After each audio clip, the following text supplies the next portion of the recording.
Over 60 million tons of electronic waste are dumped into the environment each year, and nearly 80% of that waste ends up in massive landfills. But the remarkable thing is that a large portion of this waste actually contains materials worth tens of billions of dollars. So, if electronic waste is so valuable, why isn't most of it properly recycled? What really happens to a phone after you throw it away? And how do modern factories transform millions of old devices into raw materials for producing entirely new products? Join me on a tour of America's largest electronics recycling plant to discover this incredible journey of rebirth.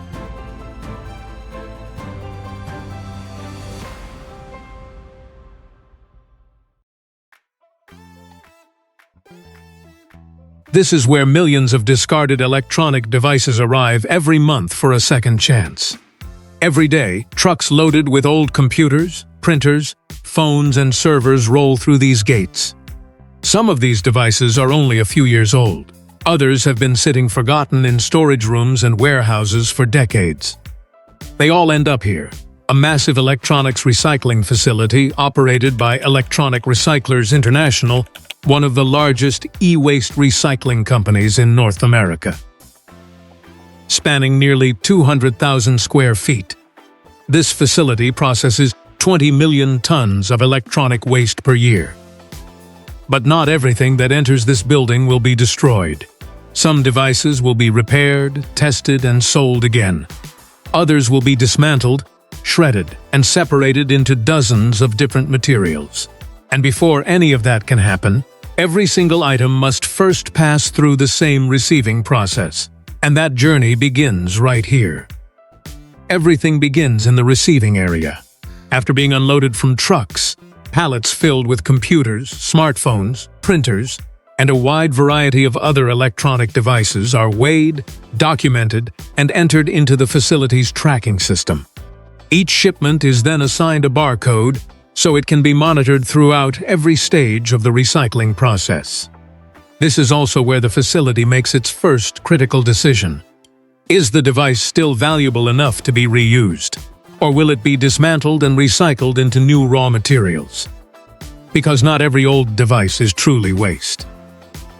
If a component is still functioning, continuing to use it is almost always better than shredding it into raw materials and manufacturing a replacement from scratch.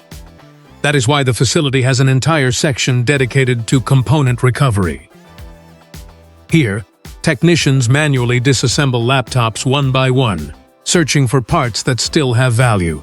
Even when a computer is no longer suitable for resale as a complete system, many of its internal components can continue operating for years. Memory modules, processors, solid-state drives, displays, and even keyboards can be recovered, cleaned, tested, and returned to the market for reuse. And in some cases, components removed from older devices can be worth more than they were when installed inside a newer computer. In fact, recovering and reselling components can generate profits that are roughly 10 to 20 times higher than the original purchase cost of the used equipment. In addition, there is one component that requires special handling: data containing hard drives. For banks, insurance companies, and large corporations, sensitive information falling into the wrong hands can cause far greater damage than the value of the computer itself. That is why the hard drive processing area is protected by a separate access control system and strict security measures. Before any reusable drive is allowed to leave the facility, it must undergo a specialized data erasure process. Dedicated software is used to overwrite the existing data, ensuring that the information cannot be recovered. Once the process is complete, hard drives that still retain value can be sold in bulk to other companies at wholesale prices and continue to be used for many more years. Devices that cannot be reused are sent to the facility's recycling department. However, they cannot be fed directly into the shredder. First, workers must remove potentially hazardous components such as lithium batteries, printer cartridges, and certain other specialized electronic parts. This process is known as demanufacturing or product dismantling. It is a required step in electronics recycling. Many devices still contain materials that can cause fires, explosions, or environmental contamination if they are not handled properly. Only after these components have been removed can the devices move on to the shredding stage. The devices are fed into an industrial shredder, powered by a roughly 400 horsepower motor. This is where computers, smartphones, and printers begin to lose their original form. Inside the machine are two massive counter-rotating shafts. Mounted on the shafts are alloy steel cutting teeth designed to withstand extreme wear. As the devices enter the shredder, these teeth slowly pull the material down between the shafts, generating enormous tearing and cutting forces.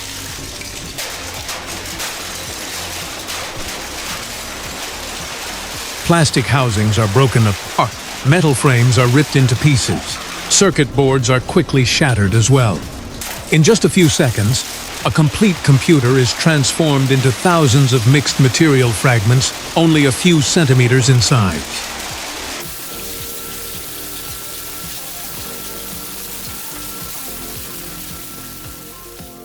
The result is a stream of material containing steel, aluminum, plastic, copper wiring, and countless pieces of electronic circuit boards all mixed together. However, shredding is only the first step in the recycling process. At this stage, all of the valuable materials are still trapped within the same mixed pile. To recover them, the facility must continue separating each material from the others. The crushed material mixture continues to move to a long conveyor belt system for manual sorting. Workers constantly observe the moving material stream to remove unwanted objects and leftover components. Amidst thousands of pieces of plastic, metal, and electronic circuit boards moving continuously, workers must quickly identify and separate the correct materials within seconds. To protect themselves, they must wear cut-resistant gloves, safety glasses, and masks.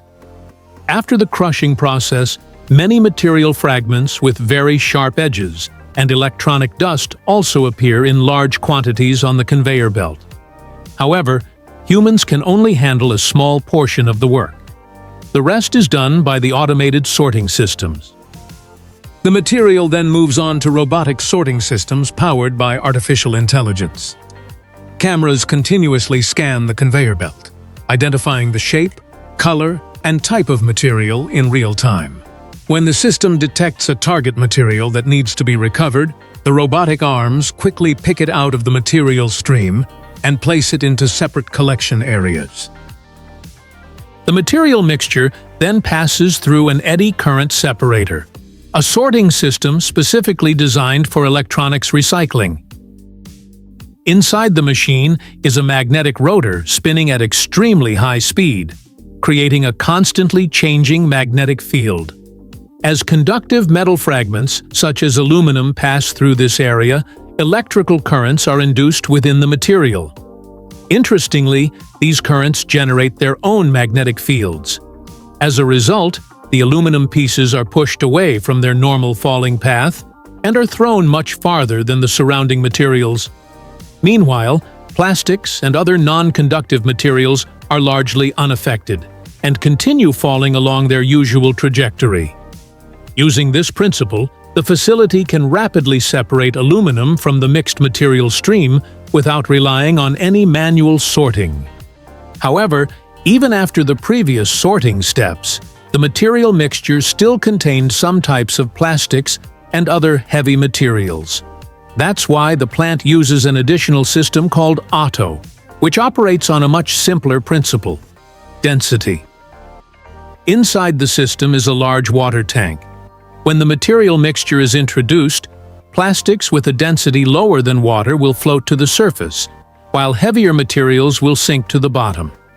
Thanks to this difference in density, the plant can further separate the remaining material streams to achieve the highest possible purity. After passing through a series of sorting stages, the metal streams have now been separated with a level of purity high enough for recycling. They are compressed into large bales and prepared for shipment to metal processing and smelting facilities, where they will be transformed into raw materials for new products.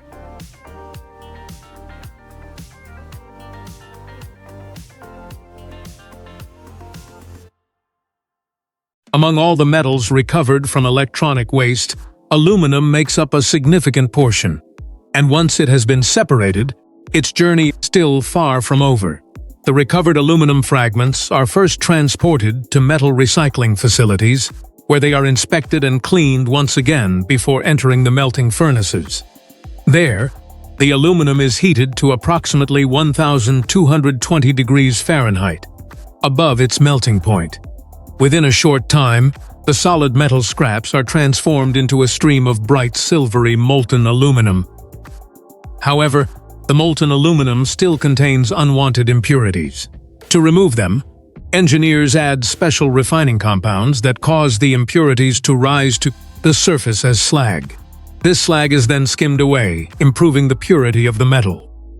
Once refined, the molten aluminum is poured into large molds to form massive aluminum ingots. Each ingot can weigh tens of thousands of pounds and serves as the raw material for the next stage of production.